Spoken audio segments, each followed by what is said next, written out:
What's going on, everybody? It is January 30th, 2024. 3 o'clock episode over at NQ. Live stream review, per usual. So today, I ended up taking 2 losses. Reality really won, and I'll cover that. But if you're in attendance today, you're able to see basically what price delivery looks like before major economic news driver events. So with FOMC being ahead of us tomorrow and NFP at the end of the week, these are the type of conditions that you're going to get. And I will show a chart here in a second showing a basically decoupled market. So decoupled means where if you're just simply looking at ES and Q and YM, typically 2 of them are doing something completely different than one of them, or one of them is doing something different than 2 of them. So if you look at YM in here, give me 1 second. There we go. If you look at YM, look at where it's trading. It's trading completely higher, going extremely higher than NQ. NQ is making a new low while YM is making a brand new high, and ES is basically stuck in the middle of the range. So that's not a good sign. When you want market symmetry, when you want to be in high probability environments, you want to see those 3 being in tangent with each other, trading for the most part in sync with each other. And that's one of the ideas today with YM is why I canceled my idea on NQ is because I could see we're stalling too much. There was too much time being spent in my trade idea, and the market was just there was no symmetry. And if you see that, then exiting out of a trade prematurely, quote unquote prematurely, it's that's not a bad thing. Being able to protect yourself from or enduring more loss than you need to, you don't need to do that. I think for a newer student, I think keeping on a stop loss and not touching it is a good idea. But as you get more experienced, if you saw today, I think it's a great idea. I've done it plenty of times where you're able to exit out of position early before you are going to take more loss than really necessary. That comes through time and experience.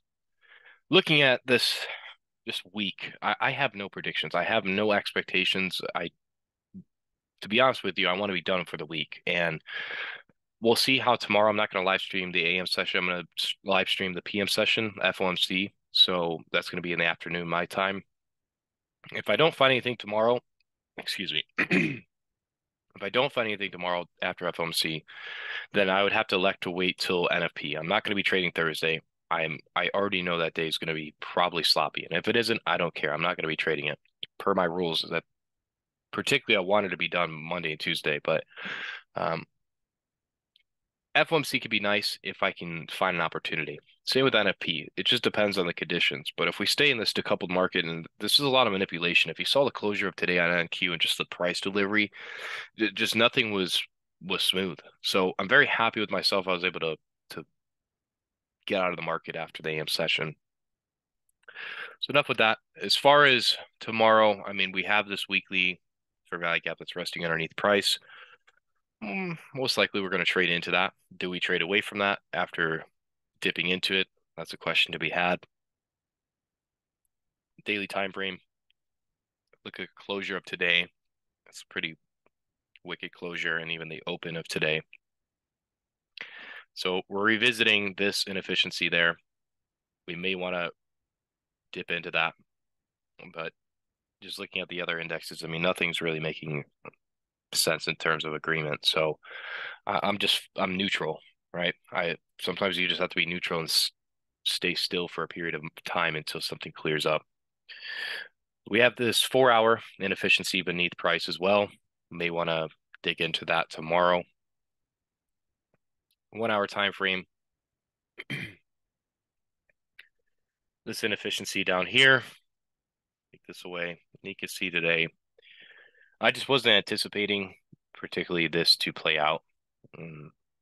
I wanted to see if we could get higher prices out of today, and ultimately we just didn't get it. So if I was trading YM, then it would have been a lot easier because that thing flew off the handles and went higher. So I'm not mad at all, and I'm actually happy that this is the expectations you need to have. I'm happy this happened because I can show you all that this is the price action you need to anticipate on FOMC weeks, on NFP weeks.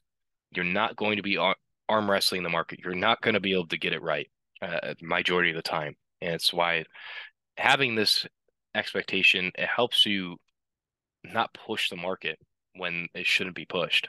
So if we go over today and we go over the trade, I was looking to see if NQ, there was some bullish SMT. There's a lot of different factors. And if you go over to the live stream, you're going to be able to see the real-time execution and what I was thinking in the moment.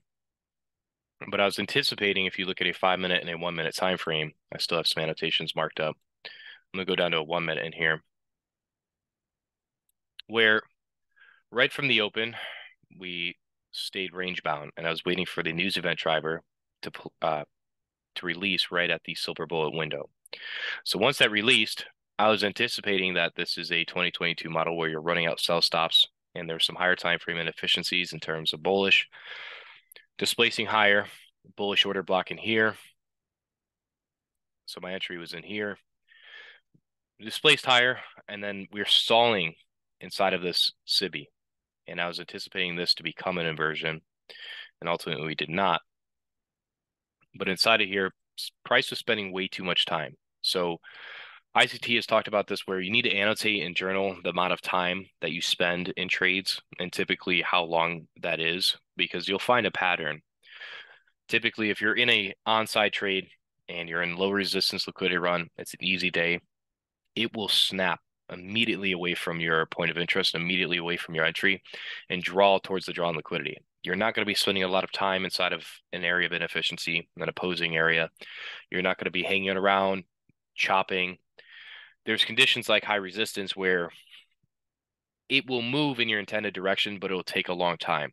And that more or less is experience. And to me, it's paying attention to, is it still respecting onside?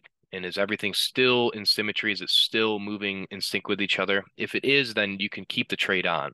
And that, again, high resistance is a difficult, tricky one, especially for newer students to sit through a trade, because it's a lot of back and forth and a lot of returning back to your entry or just to a certain PD rate over and over and over again. So in here, my entry was in there. My stop loss was originally there. And we're spending a lot of time in here, not willing to displace higher. And that's a lot of time on a 1-minute time frame, from 9:09 my time all the way to basically 9:25. That's a lot of time on a 1 minute. And I was looking at YM, how it was dropping off lower. ES was not willing to push higher.